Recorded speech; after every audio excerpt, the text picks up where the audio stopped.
On est équipé donc avec la fonction entropie, qui est donc une fonction d'état d'un système thermodynamique. Et on peut se demander quelle est par exemple l'expression de cette fonction d'état pour ce système thermodynamique dont on connaît les variables thermodynamiques. Alors, on peut prendre le cas le plus simple qui nous occupe le plus souvent, avec le système thermodynamique le plus évident, sur lequel on connaît tout, donc le gaz parfait, l'équation d'état qui relie donc les variables thermodynamiques V, P et T, PV égale RT. Et donc on se demande quelle est l'expression de S, puisqu'on connaît aussi l'expression de l'énergie interne, qui est la première fonction d'état que l'on a rencontrée, associée au premier principe de la thermodynamique. La fonction entropie est donc associée au deuxième principe de la thermodynamique, qui décrit donc les processus irréversibles et leur évolution dans le temps.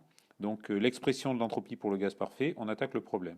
Donc on a une boîte dans laquelle se trouve une mole de gaz parfait, décrit donc par sa température, sa pression et son volume. La quantité de gaz, donc c'est une mole, donc petit n est égal à 1.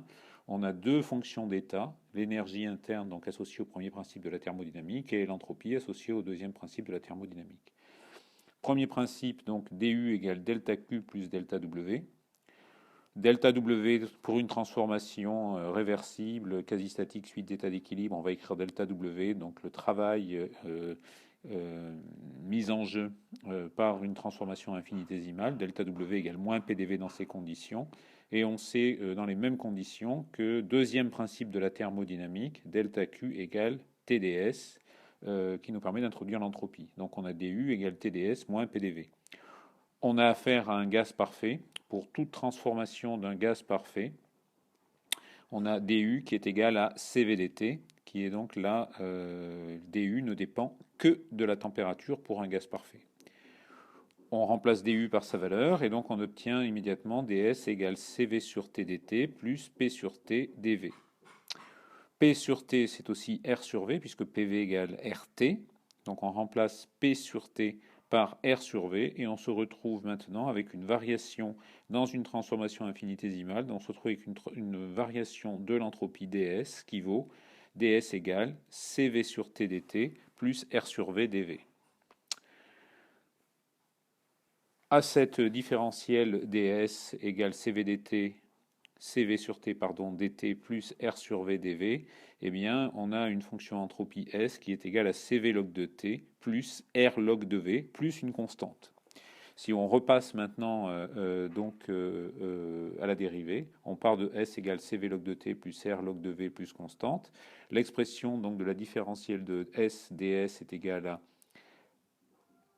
dérivée partielle de S par rapport au temps à volume constant par rapport à la température que multiplie dt, et tout ça à volume constant, plus dérivée partielle de S par rapport au volume à température constante dV.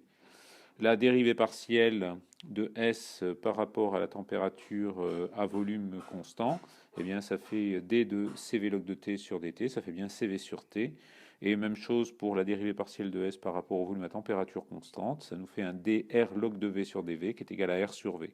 Donc on se retrouve bien avec ds égale CV sur t plus R sur v dv. Donc c'est bien OK, et on a bien l'expression à la fois de S et de ds. Bien noté que S est défini à une constante près. Donc si on veut maintenant voir l'application, eh bien, il faut passer à la vidéo sur l'entropie et le mélange.